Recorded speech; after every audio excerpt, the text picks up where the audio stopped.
Hello' friends, welcome back to my YouTube channel. মই অনুৰাগ শৰ্মা আপোনালোক সকলোকে পুনৰবাৰ স্বাগতম জনাইছোঁ মোৰ ইউটিউব চেনেলটোলৈ। আজি মই আপোনালোকৰ সন্মুখত এটা নতুন ভিডিঅ'লৈ উপস্থিত হৈছোঁ আৰু আজিৰ ভিডিঅ'টোত মই আপোনালোকৰ সৈতে শ্বেয়াৰ কৰিম, ডিছকাছ কৰিম, ক্লেৰিফিকেশ্যন দিম এটা ইম্পৰ্টেণ্ট গুৰুত্বপূৰ্ণ ডাউটৰ ওপৰত। আপোনালোকে বহুতে প্ৰশ্ন কৰি আছিলে আৰু বহুত হয়তো ইউটিউবাৰে এতিয়ালৈকে ভিডিঅ' বনালেও মোৰহে অলপ দেৰি হৈছে, পলম হ'ল। চ' ইয়াতে মই আজি কেইদিনমান আগতে আপোনালোকৰ এটা শ্বৰ্টছ আপলোড কৰিছিলোঁ, য'ত আমাৰ অনাৰেবল চিফ মিনিষ্টাৰ অফ আছামে আমাৰ ডক্টৰ হিমন্ত বিশ্ব শৰ্মাদেৱে কৈছিলে যে এইবাৰৰ যোনখিনি পোষ্ট ওলাব 2 লাখ চাকৰি, তেওঁলোকে 2 লাখ চাকৰিৰ কথা কৈছে। যিহেতু স্পেচিয়েল টাস্ক ফ'ৰ্চো গঠন কৰা হৈছে, এইটো মাহৰ শেষৰ ফালে আপোনালোকে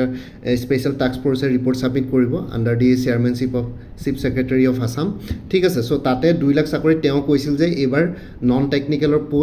পোষ্টৰ কথা তেওঁ নকৈ পেলাই টেকনিকেলৰ ওপৰত বেছি গুৰুত্ব দিয়াৰ কথা কৈছে আৰু লগতে কৈছে যে থিমেটিক নলেজৰ কথা কৈছে। ইয়াতে কথাটো হ'ল যে আপোনালোকে চবেই বহুতে অকণমান কি বুলি কয় অলপ ট্ৰাবল ফিল কৰিছে, ভয় কৰিছে এইটো বস্তু চাই পেলাই যে জেনেৰেল গ্ৰেজুৱেটছখিনিৰ চাকৰি একদমেই নোলাব নেকি। চ' সেইটো কাৰণে মই ক্লেৰিফিকেশ্যন দিবৰ কাৰণে ভিডিঅ'টো বনালোঁ। ইয়াতে আপোনালোকে শ্বৰ্টছটো দেখিলে 16K ভিউজ আহিছে এতিয়ালৈকে। চ' গোটেই শ্বৰ্টছটো আপোনালোকে চালে, তাতে তেওঁ কি কথা কৈছে, থিমেটিক নলেজৰ কথা কৈছে। কিন্তু কথাটো হ'ল যে অকল থিমেটিক নলেজেদি গোটেই ষ্টেটৰ ডিপাৰ্টমেণ্টছবিলাক ফিল কৰিব পৰা নাযায়। ঠিক আছে, চ' আজি কেইদিনমান আগতে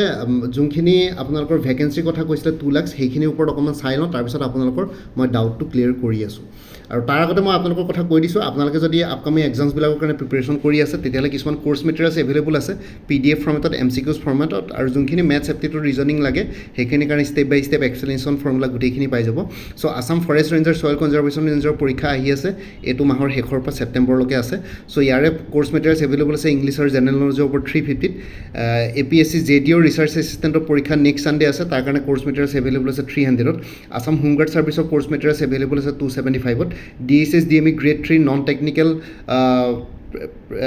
3খন প্ৰেক্টিছ মক পেপাৰ্ছ আৰু DSS DME grade 3 non technical full course materials আৰু লগতে প্ৰেক্টিছ মক পেপাৰ্ছ আৰু কোৰ্চ মেটেৰিয়েলছ এভেইলেবল আছে 400ত। এইটো নম্বৰ হোৱাটছএপ কৰিব পাৰিব। ঠিক তেনেদৰে গুৱাহাটী হাইকোৰ্টৰ জুডিচিয়েল এছিষ্টেণ্ট কহিমা বেঞ্চৰ কাৰণে এভেইলেবল আছে, ADREৰ কাৰণে এভেইলেবল আছে, আছাম পুলিচৰ কাৰণে এভেইলেবল আছে। ইয়াতে দিয়া হোৱাটছএপ নম্বৰটোত মেছেজ কৰি জনাব পাৰে 9706557851। বাকী অন্য ষ্টাডি মেটেৰিয়েলছখিনিৰ বিষয়ে ভিডিঅ'টোৰ শেষৰ ফালে আমি আলোচনা কৰিম। চ' ইয়াতে যদি আপোনালোকে চাই, ইয়াতে কথাটো যে চবৰে এটা প্ৰশ্ন আহিছে যে এইবাৰ জেনেৰেল গ্ৰেজুৱেটৰ কাৰণে পোষ্ট নোলাব নেকি। জেনেৰেল গ্ৰেজুৱেট মানে আমাৰ BA BSc BCom যোনখিনি আৰ্টছ ছায়েন্স কমাৰ্চৰ আছে তেওঁলোকৰ কাৰণে পোষ্ট নোলাব নেকি। কাৰণ ডক্টৰ হিমন্ত বিশ্ব শৰ্মাইতো যোনটো ভিডিঅ' ৰিচেণ্টলি ছ'চিয়েল মিডিয়াত চাৰ্কুলেট হৈছে, তাতে তেওঁ কৈছিল যে থিমেটিক নলেজৰ কথা কৈছিলে। থিমেটিক নলেজ মানে টেকনিকেল বেকগ্ৰাউণ্ড থাকিব লাগিব, যেনেকৈ নাৰ্ছ হ'বৰ কাৰণে নাৰ্ছিং পঢ়িব লাগে। ঠিক আছে, লেবৰেটৰী টেকনিচিয়ানৰ কাৰণে টেকনিচিয়ানৰ কোৰ্চ কৰিবলগীয়া হয় বা ডিপ্ল'মা ল'বলগীয়া হয়। ঠিক আছে, আৰু লগতে ঠিক তেনেদৰে আপোনালোকৰ যোনখিনি জুনিয়ৰ ইঞ্জিনিয়াৰ বিভিন্ন ধৰণৰ ছাবজেক্টছ আছে সেইখিনি পঢ়িবলগীয়া হয়। চ' সেইখিনি টেকনিকেল নলেজ বুলি কয়। লাইক ইঞ্জিনিয়াৰিং গ্ৰেজুৱেটছ MBA হ'লে মানে সেইখিনিও প্ৰফেচনেল নলেজ থাকে। ঠিক আছে, ফাইনেন্স, মাৰ্কেটিং, HR, চ' সেইখিনি তেনেকুৱা ধৰণৰ থিমেটিক নলেজ বুলি কয় সেইখিনিক। চ' ইয়াতে জেনেৰেল গ্ৰেজুৱেটৰ পোষ্ট নোলাব নেকি। প্ৰথমতে কৈ দিছোঁ 2026 to 2031 নেক্সট 5 yearsৰ ভিতৰত 2 লাখ চাকৰি ওলাব। তাৰে তেওঁ কৈছে যে 22,000 পোষ্ট হেল্থ ডিপাৰ্টমেণ্টৰ কাৰণে এলট কৰা হৈছে। ঠিক আছে, 22,000 পোষ্ট হেল্থ ডিপাৰ্টমেণ্টত ওলাব, মানে 2 লাখ পোষ্টৰ 22,000 অনলি হেল্থ ডিপাৰ্টমেণ্টৰ কাৰণে। আৰু লগতে এইবাৰ বাজেটত এটা কথা কৈছিলে যে 4,625 4,625টা পোষ্ট গ্ৰেড 3 আৰু গ্ৰেড 4 পোষ্ট ইয়াতে ইনক্লুড কৰা হৈছে। আৰু ইয়াতে যোনখিনি গ্ৰেড 3 গ্ৰেড 4 আছে তাতে নট অনলি টেকনিকেল, নন টেকনিকেলো, টেকনিকেল আৰু নন টেকনিকেল দুইটা পোষ্টে তাতে ইনক্লুডেড আছে। গ্ৰেড 3 আৰু গ্ৰেড 4 4,625। এইবাৰ 2026-27 আছাম বাজেটত এইটো কথা উল্লেখ কৰিছে আমাৰ নতুন ফাইনেন্স মিনিষ্টাৰ জয়ন্ত মল্ল বৰুৱাই। ঠিক আছে, চ' আপোনালোকে সেইটো দেখিছে, মই অলৰেডি ভিডিঅ' বনাইছিলোঁ। চ' ইয়াতে টেকনিকেল নন টেকনিকেল দুইটাৰে গ্ৰেড 3 পোষ্ট আছে। ঠিক আছে, আৰু লগতে গ্ৰেড 4ও আছে 4,625। আৰু 22,000 4,625 grade 3 grade 4 technical non technical, আৰু লগতে যোনখিনি 22,000 বাকী পোষ্টখিনি আছে সেইখিনি ধৰক অলপ স্পেচিয়েলাইজ পোষ্ট আছে, যেনেকৈ ডক্টৰ্ছ, মেডিকেল প্ৰেক্টিচনাৰ্ছ আৰু কিবা কিবি তেনেকুৱা ধৰণৰ আছে হেল্থ ডিপাৰ্টমেণ্টত। আৰু লগতে 75,000 টিচিং পোষ্টৰ কথা কৈছে, কাৰণ 75,000 টিচিং পোষ্ট ইয়াতে দৰকাৰ পৰিছে ষ্টেটত। চ' ইয়াতে টেট কাম ৰিক্ৰুইটমেণ্টো আহিব। আৰু লগতে লগতে এছিষ্টেণ্ট প্ৰফেচাৰৰ বহুতখিনি ভেকেঞ্চি আহিব নেক্সট 5 ইয়াৰ্ছত পাই থাকিব আৰু এনেকুৱা নহয় যে ইমিডিয়েট ওলাব কিন্তু 2026 to 2031 ৰোড মেপ হয় এইটো চ' সেইটো কাৰণে সেই 5 বছৰৰ সময়ছোৱাত এইখিনি পাই থাকিব আৰু বাকী থাকি গ'ল যদি আমি 75K আৰু 22K যদি মাইনাছ কৰোঁ 2 লাখৰ পৰা 1,03,000 পোষ্ট বাকী থাকি গ'ল চ' 1,03,000 পোষ্টটো ইয়াত থাকিব ADRE Assam police autonomous organisations PSUs যোনবিলাক অলৰেডি তেওঁ কৈছিলে 2 লাখ চাকৰিৰ ভিতৰত ঠিক আছে ইয়াতে অট'নমাছ অৰ্গেনাইজেশ্যনছ আৰু PSUsও আছে অট'নমাছ অৰ্গেনাইজেশ্যনছ মানে যেনেকৈ অট'নমাছ অৰ্গেনাইজেশ্যন আমাৰ ইউনিভাৰ্চিটিছবিলাক পৰে যেনেকৈ শিৱসাগৰ ইউনিভাৰ্চিটি হৈ গ'ল অট'নমাছ এতিয়া JB ইউনিভাৰ্চিটিখন জগন্নাথ বৰুৱা ইউনিভাৰ্চিটিখন যোৰহাটৰ অট'নমাছ হৈ গ'ল ঠিক আছে বহুতবিলাক কলেজবিলাক অট'নমাছ ইনষ্টিটিউট বনোৱা হ'ল ঠিক আছে চ' সেইখিনি অট'নমাছ অৰ্গেনাইজেশ্যন পৰে তাতো বহুতখিনি পোষ্ট ওলাব এনেকুৱা নহয় যে পোষ্ট নোলাব ইয়াতে টিচিং পোষ্টখিনিৰ ক্ষেত্ৰত ইয়াতে এছিষ্টেণ্ট প্ৰফেচাৰ টিচিং পোষ্টখিনিত আছে বাকী অট'নমাছ অৰ্গেনাইজেশ্যন যিবিলাক কলেজেছ ইউনিভাৰ্চিটিজ আছে সেইখিনি অট'নমাছ অৰ্গেনাইজেশ্যনৰ ইয়াতে গ্ৰেড 3 গ্ৰেড 4 পোষ্টৰ কথা ইয়াতে তেওঁলোকে কৈছে মানে নন টিচিং ষ্টাফৰ কথা কৈছে আৰু লগতে PSUs মানে APDCL AEGCL ঠিক আছে সেই তেনেকুৱা ধৰণৰ সেইখিনি তাতো পোষ্ট ওলাব বহুতখিনি কাৰণ অলৰেডি আপোনালোকে দেখিছে APSCৰ থ্ৰুৱেদি এডভাৰটাইজমেণ্ট ওলালে এই APGCLত চাগে তাতে ওলাইছিলে এছিষ্টেণ্ট মেনেজাৰ জুনিয়ৰ মেনেজাৰ ঠিক আছে চ' সেই তেনেকুৱা ধৰণৰ পোষ্ট ওলাইছিলে আৰু এছিষ্টেণ্ট একাউণ্টছ অফিচাৰো ওলাব পাৰে বিভিন্ন ধৰণৰ অৰ্গেনাইজেশ্যন তেনেকুৱা PSUত নুমলীগড় ৰিফাইনাৰী সেই তেনেকুৱা ধৰণৰ কিছুমান হেৰিত তাতে পোষ্টৰ কথা কৈছে 1,03,000 পোষ্ট তাতে থাকিব আৰু ADREটো ইয়াতে পোষ্ট ইনক্লুড থাকিব এনেকুৱা নহয় যে ADRE পোষ্ট নোলাব আৰু আছাম পুলিচৰ যিহেতু অলৰেডি কিছুমান এডভাৰটাইজমেণ্ট হৈ গৈছিলে অনলাইন এপ্লিকেশ্যন যোনখিনি পৰীক্ষা হ'বলগীয়া আছে সেইখিনি পৰীক্ষা আপোনালোকে ছেপ্টেম্বৰ অক্টোবৰ নৱেম্বৰ ডিচেম্বৰ এই 4 মাহত এক্সপেক্ট কৰিব পাৰে যোনখিনি ফিজিকেল টেষ্ট আছে ফিজিকেল টেষ্ট যোনখিনি ৰিটেন এক্সামিনেশ্যন আছে ৰিটেন এক্সামিনেশ্যন এই 4 মাহত আপোনালোকে এক্সপেক্ট কৰিব পাৰে ৰিটেন এক্সামিনেশ্যন আৰু ফিজিকেল টেষ্ট প্ৰথমতে যোনখিনি ৰিটেন এক্সামিনেশ্যন হ'ব কিছুমানৰ ফিজিকেল টেষ্ট হ'ব তো তেনেকুৱা ধৰণৰ পোষ্ট বহুতখিনি আছে চ' সেইখিনি এক্সপেক্ট কৰিব পাৰে আৰু লগতে অট'নমাছ অৰ্গেনাইজেশ্যনৰ আপোনালোকৰ ইয়াতে 3.2 লাখ পোষ্টত আপোনালোকৰ ইয়াতে APSCৰ আণ্ডাৰতো কিছুমান চাকৰি থাকে class 1 class 2 gazetted officer post সেইখিনিও ইয়াতে ইনক্লুডেড থাকিব ঠিক আছে আৰু লগতে টিচিং পোষ্টত এছিষ্টেণ্ট প্ৰফেচাৰবিলাকতো চাগে APSCৰ থ্ৰুৱেদি হ'ব আৰু লগতে যোনখিনি হেল্থ ডিপাৰ্টমেণ্টৰ যোনখিনি ডক্টৰ পোষ্ট থাকে কাৰণ ডক্টৰ্ছবিলাক গেজেটেড অফিচাৰ থাকে সেইখিনিও চাগে APSCৰ থ্ৰুৱেদি ৰিক্ৰুইটমেণ্ট হ'ব চ' সেইখিনিতো থাকিবই আৰু বাকী আপোনালোকে ADRE নাহিব বুলি নাহিব ADRE আহিব আৰু ইয়াতে নহয় যে চিফ মিনিষ্টাৰে কৈ দিলে বুলিয়ে যে আপোনালোকৰ অকল থিমেটিক নলেজৰ পোষ্টে আহিব বা টেকনিকেল নলেজৰ পোষ্টে আহিব নন টেকনিকেল পোষ্টটো আপোনালোকে বহুতখিনি এক্সপেক্ট কৰিব পাৰে এইটো নহয় এইবাৰ অকণমান ফ'কাছটো এইটো কৰিছে যে ইমান বছৰে যিহেতু নন টেকনিকেলৰ পোষ্ট বেছিভাগ ওলাইছিলে চ' সেইটো কাৰণে এইবাৰ হয়তো তেওঁলোকে অকণমান টেকনিকেলৰ পোষ্ট অকণমান বেছি উলিয়াবলৈ চেষ্টা কৰিব পাৰে কিন্তু এনেকুৱা নহয় কাৰণ আজি কেইদিনমান আগতে APSCৰ প্ৰিলিমছৰ আগতেও চিফ মিনিষ্টাৰে কৈছিল যে কোচিং ইনষ্টিটিউটত যি পঢ়ুৱাই সেইখিনি APSCক তেনেকুৱা ধৰণৰ কুৱেশ্যনছ কাটিবলৈ মানা কৰিছিলে কিন্তু এনেকুৱা হ'ল জানো নহ'ল নহয় কথাটো তেনেকুৱাই আমাৰ চিফ মিনিষ্টাৰে বহুতখিনি কথা কয় কিন্তু এইটো নহয় যে আপোনালোকে গোটেইবিলাক কথা বেছি চিৰিয়াছলি লৈ ল'ব ঠিক আছে তেওঁ কিছুমান কথা কয় বাৰু তেওঁ কিছুমান কথা ভাবি চিন্তিয়ে কয় যে থিমেটিক নলেজ দৰকাৰ পৰে টেকনিকেল নলেজ দৰকাৰ পৰে যিকোনো এটা পাৰ্টিকুলাৰ ফিল্ডত কাম কৰিবৰ কাৰণে চ' সেইখিনি ঠিকে আছে কিন্তু তথাপিতো ইয়াতে জেনেৰেল গ্ৰেজুৱেটছৰ পোষ্ট ওলাবই নিশ্চয় ওলাব ADREও আহিব আছাম পুলিচো আহিব অট'নমাছ অৰ্গেনাইজেশ্যনছবিলাকৰো আহিব কাৰণ অলৰেডি IIT গুৱাহাটীৰ কাৰণে ৰিক্ৰুইটমেণ্ট কৰিলে সেইটো বাৰু চেণ্ট্ৰেল গভৰ্ণমেণ্টৰ এতিয়া কটন ইউনিভাৰ্চিটিৰ কাৰণে যোনখিনি জুনিয়ৰ এছিষ্টেণ্টৰ পোষ্ট ওলাইছিলে নন টিচিং ষ্টাফৰ সেইখিনি পৰীক্ষা অক্টোবৰ মানত হ'ব যিমানখিনি মই গম পাইছোঁ ঠিক আছে আৰু তেনেকুৱা ধৰণৰ APDCL AEGCL সেইখিনিৰ পোষ্টটো ওলাব PSU পাব্লিক ছেক্টৰ আণ্ডাৰটেকিঙৰ নিচিনা সেইখিনি ঠিক আছে গভৰ্ণমেণ্টৰ শ্বেয়াৰ আছে চ' সেই তেনেকুৱা ধৰণৰ পোষ্টবিলাক আপোনালোকে এক্সপেক্ট কৰিব পাৰে আৰু আছাম পুলিচৰ নতুন ভেকেঞ্চি ওলাই থাকিব নেক্সট 5 ইয়াৰ্ছত চ' সেইটো কাৰণে আপোনালোকে প্ৰিপেৰেশ্যন কৰি থাকক এনেকুৱা নহয় যে জেনেৰেল গ্ৰেজুৱেটছখিনি প্ৰিপেৰেশ্যন বাদ দি দিব তেনেকুৱা নহয় ডিম'টিভেট নহ'ব আৰু আপোনালোকে ইমান বেছি অভাৰ থিংকিং নকৰিব প্ৰিপেৰেশ্যন কৰি থাকক নিশ্চয় পোষ্ট ওলাব আৰু পোষ্ট নোলোৱাৰ কোনো কথাই নাই মই ইমানখিনি আপোনালোকক গেৰেণ্টি দিব পাৰোঁ যে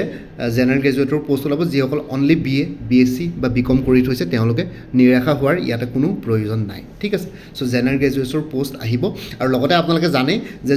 যোনটো স্পেচিয়েল টাস্ক ফ'ৰ্চ আছিলে সেইটোৰ ৰিপৰ্টটো আগষ্টৰ শেষৰ ফালে ছাবমিট কৰিব চাগে চ' তাৰপিছতে আমি গম পাম কোনটো ছেক্টৰত কিমান ভেকেঞ্চি আছে ক'ত কিমান পোষ্ট ওলাব তেতিয়াহে আমি ভালকৈ সঠিক গম পাম এতিয়াতো ওপৰাপৰিকৈ ইনফৰ্মেশ্যনবিলাক পাই আছোঁ ইমান সঠিককৈ একজেক্ট ইনফৰ্মেশ্যন শ্বেয়াৰ কৰিব পৰা হোৱা নাই কিন্তু আগষ্টৰ শেষৰ ফালে আমি গম পাম ক'ত কিমান ভেকেঞ্চি ওলাইছে কি কথা সেইখিনি হয়তো পাব্লিছ কৰিব অফিচিয়েলি গম পাম নিউজতো ক'ব বা চিফ মিনিষ্টাৰে নিজে প্ৰেছ কনফাৰেঞ্চ দি পেলাই গোটেইখিনি বস্তু ডিটেইলছত ক'ব ক'ত কি ভেকেঞ্চি তেওঁলোকে ক্ৰিয়েট কৰিব পাৰিলে special task force under the chairmanship of chief secretary of Assam ঠিক আছে চ' সেইখিনি আমি গম পাম আগষ্টৰ শেষৰ ফালে আৰু এতিয়া বৰ্তমান আপোনালোকে তাৰপিছতে আৰু ভেকেঞ্চিবিলাক ওলাব আৰু ছেপ্টেম্বৰৰ পৰা আপোনালোকৰ ওলাই থাকিব বেক টু বেক ভেকেঞ্চি ওলাব কাৰণ 5 বছৰত 2 লাখ চাকৰিৰ কথা কৈছে চ' 5 বছৰৰ সময়ছোৱাত বেক টু বেক ভেকেঞ্চি ওলাব কাৰণ ধৰক ছাপ'জ মই এনেই কথাটো কৈছোঁ ছেপ্টেম্বৰত যদি ADRE ভেকেঞ্চি ওলায় ছেপ্টেম্বৰত ADRE ভেকেঞ্চি ওলালে মানে পৰীক্ষা গৈ পেলাই নেক্সট ইয়েৰ ছেপ্টেম্বৰত হ'বগৈ এবছৰটো পঢ়িবলৈ টাইম দিয়ে ADR ভেকেঞ্চি ওলোৱাৰ পিছত চ' সেইটো কাৰণে ADR কাৰণে আপোনালোকে এবছৰ টাইম পাব DSS DMEৰ চাকৰিও আপোনালোকে দেখিছে 191 পোষ্ট নন টেকনিকেলৰ ওলাইছিলে সেইটোতো এতিয়ালৈকে পৰীক্ষা হোৱাই নাই এবছৰ হ'ব হ'ল ঠিক আছে চ' তেনেকুৱা ধৰণৰ কথা এবছৰমান সময় লাগি যায় চ' সেইটো কাৰণে অকণমান টাইম লাগিব কিন্তু পঢ়িবৰ কাৰণেও টাইম পায় এতিয়া ছাপ'জ ADR কাৰণে কোনোবাই প্ৰিপেৰেশ্যন কৰা নাই ADR নটিফিকেশ্যন আহিলে অনলাইন এপ্লিকেশ্যন কৰিলে অনলাইন এপ্লিকেশ্যন কৰা 5 দিনাখনৰ পৰা আপোনালোকে এটা ৰুটিন বনাই পেলাই নেক্সট ধৰক এবছৰ নহ'লেও 8 months to 10 months আপোনালোকৰ পৰীক্ষা হ'ব চ' 6 মাহ পালেও যথেষ্ট 6 month আপোনালোকে ধুনীয়াকৈ কোৱালিটি ষ্টাডি কৰিব পাৰিব তেনেকুৱা ধৰণৰকৈ আপোনালোকে ৰুটিন এখন মেইনটেইন কৰিব পাৰিব যিসকলে ৱৰ্কিং প্ৰফেশ্যনেল তেওঁলোকেও এখন ৰুটিন মেইনটেইন কৰিব পাৰিব যিসকলে চাকৰি কৰি থকা নাই পঢ়ি আছে তেওঁলোকে অলপ ভালকৈ এখন ৰুটিন মেইনটেইন কৰিব পাৰিব চ' সেইটো কাৰণে নিৰাশা হ'ব নালাগে প্ৰিপেৰেশ্যন কৰি থাকোঁ চ' বহুতে মোক হোৱাটছএপতো মেছেজ কৰি সুধিছিলে কমেণ্ট ছেকশ্যনটো সুধি আছিলে চ' সেইটো কাৰণে মই মোৰ ফালৰ পৰা ভিডিঅ' বনাই দিলোঁ বহুত ইউটিউবাৰে হয়তো অলৰেডি ভিডিঅ' বনাইছে চ' সেইটো কাৰণে আপোনালোকে অলৰেডি গম পাইছে তথাপিতো মই মোৰ ফালৰ পৰা মোৰ চেনেলৰ ছাবস্ক্ৰাইবাৰ্ছখিনি ভিউৱাৰ্ছখিনিক এইখিনি বস্তু জনালোঁ বাকী আপোনালোকৰ কাৰোবাৰ যদি কিবা কুৱেশ্যন থাকে ডাউট থাকে কুৱেৰিজ থাকে কমেণ্ট ছেকশ্যনত মোক সুধিব পাৰে ঠিক আছে আৰু লগতে আপোনালোকক ক'লোৱে আপকামিং এক্সামছবিলাকৰ কাৰণে যদি প্ৰিপেৰেশ্যন কৰি আছে তেতিয়াহ'লে ইয়াতে কোৰ্চ মেটেৰিয়েলছ এভেইলেবল আছে APSC forest ranger soil conservation ranger course materials available আছে ইংলিছ আৰু জেনেৰেল নলেজৰ ওপৰত 350 APSC JDO ৰিচাৰ্চ এছিষ্টেণ্টৰ কোৰ্চ মেটেৰিয়েলছ এভেইলেবল আছে 300 আছাম APSC হোমগাৰ্ড ছাৰ্ভিচৰ কোৰ্চ মেটেৰিয়েলছ এভেইলেবল আছে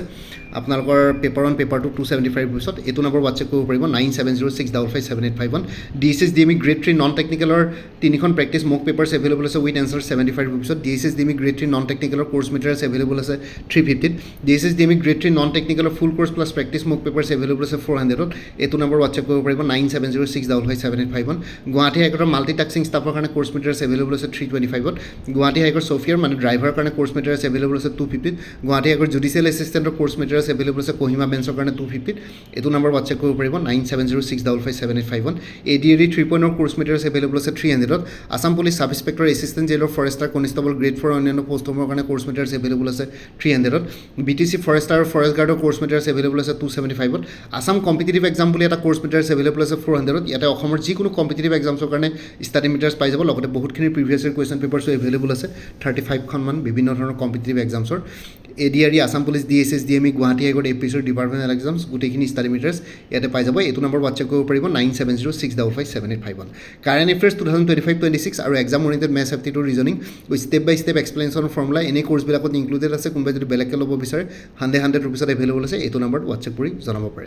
35খন previous year question পেপাৰ্ছৰ sets available with উইথ এনচাৰ কিছ 125 ৰুপিছত এইটো নম্বৰ হোৱাটছএপ কৰিব পাৰিব 9706557851 PNRD আছামৰ কোৰ্চ মেটেৰিয়েলছ এভেইলেবল আছে 250 কটন ইউনিভাৰ্চিটি জুনিয়ৰ এছিষ্টেণ্টৰ কোৰ্চ মেটেৰিয়েলছ এভেইলেবল আছে 300 Assam agriculture university non teaching পোষ্টবিলাকৰ কাৰণে কোৰ্চ মেটেৰিয়েলছ এভেইলেবল আছে 300 এইটো নম্বৰ হোৱাটছএপ কৰিব পাৰিব 9706557851 APSC assistant engineer junior engineer course materials available আছে জেনেৰেল ষ্টাডিজ আৰু ইংলিছ গ্ৰামাৰ ওপৰত 250 এইটো নম্বৰ হোৱাটছএপ কৰিব পাৰিব 9706557851 আৰু মোৰ পৰা কোৰ্চ ল'লে আপডেটেড কাৰেণ্ট এফেয়াৰ্ছবিলাক লাইফ টাইম পাই থাকিব তাৰ কাৰণে কোনো ফাৰ্ডাৰ পে'মেণ্ট কৰিব নালাগে প্ৰত্যেক মাহৰ বিগিনিং বা ষ্টাৰ্টিঙতে এটা ৰিমাইণ্ডাৰ মেছেজ দিলে হ'ল যে প্ৰিভিয়াছ মান্থ বা লাষ্ট মান্থৰ কাৰেণ্ট এফেয়াৰ্ছ লাগে মই লগে লগে আপোনাৰ সৈতে শ্বেয়াৰ কৰি দিম ইণ্টাৰেষ্টেড কেণ্ডিডেটসকলে এইটো নম্বৰ হোৱাটছএপ কৰি জনাব পাৰিব 9706557851 আপোনালোকক কোনটো কোৰ্চ লাগে কোৰ্চৰ কণ্টেণ্টছখিনি শ্বেয়াৰ কৰিম লগতে পে'মেণ্টৰ লিংক দিম পে'মেণ্ট কৰাৰ লগতে গোটেই কোৰ্চটো নিজৰ হোৱাটছএপত PDF ফৰ্মেটত পাই যায় আৰু ইয়াতে যোনটো হোৱাটছএপ নম্বৰ দি আছে সেইটো অনুগ্ৰহ কৰি কল নকৰিব সেইটো জাষ্ট হোৱাটছএপ মেছেজৰ কাৰণে এভেইলেবল কলৰ কাৰণে এভেইলেবল নহয় বাকি ভিডিও ডেছক্ৰিপশ্যনৰ কমেণ্ট ছেকশ্যন চেক কৰক তাতে কোৰ্চখিনি কথা আৰু উল্লেখ কৰি দিয়া আছে লগতে মোৰ আৰু এটা চেনেল আছে অসম IQ বুলি এই চেনেলটোৰ লিংকটো ভিডিও ডেছক্ৰিপশ্যনত দিয়া আছে আপোনালোকে সেইটো চেনেলটো ছাবস্ক্ৰাইব কৰি ল'ব পাৰিব